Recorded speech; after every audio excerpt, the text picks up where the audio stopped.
Well, here at home, there may be another front in this country's conversation about minimum wage. After the controversy over how Tim Hortons owners were paying their employees, some WestJet flight attendants are coming forward with their concerns.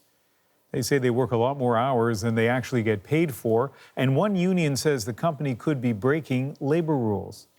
CBC's Kyle Bax has the details. Some flight attendants at WestJet say their pay is falling behind because they're only paid from wheels up to wheels down. Flight attendants CBC News has spoken to complain they don't get paid for all the work they do during pre-flight preparation or after landing.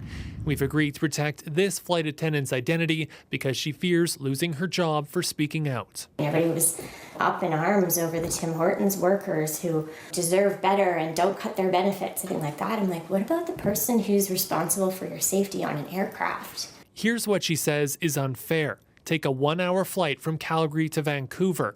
The flight attendant arrives at the airport and prepares the plane for boarding. It's wheels up for 1 hour. Then after landing, with WestJet, the cabin crew has to clean the aircraft. That's about 4 hours from start to finish, while only being paid for 1. Some flight attendants say there is the problem. Starting wage is about $26 an hour. Divide that by 4, and it's well below minimum wage. Flight attendants aren't paid to do their safety checks. They're not paid to board a plane. They're not paid to deplane a plane. And we're not paid for all the time in between flights where we sit and wait. Unlike WestJet, most airlines pay a minimum of at least 4 hours. Experts say the company may be violating federal labor rules to pay employees for all hours worked, not just one activity. WestJet cannot limit their hourly wages to just the hours in the sky. They have to pay them for every hour worked. That's the law.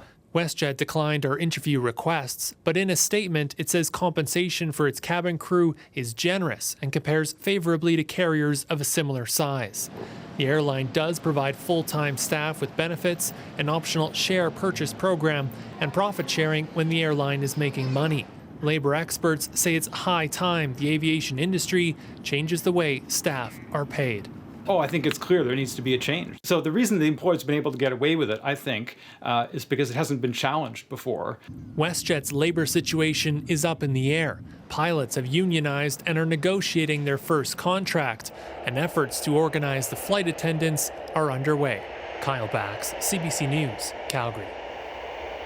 If those efforts go through, WestJet flight attendants will have a lot of company. Air Canada's cabin crew has been unionized for years, and so have crews with most of the major U.S. airlines, including American, Alaska, Southwest, and United. Delta is one of the few major North American airlines that has yet to reach an agreement.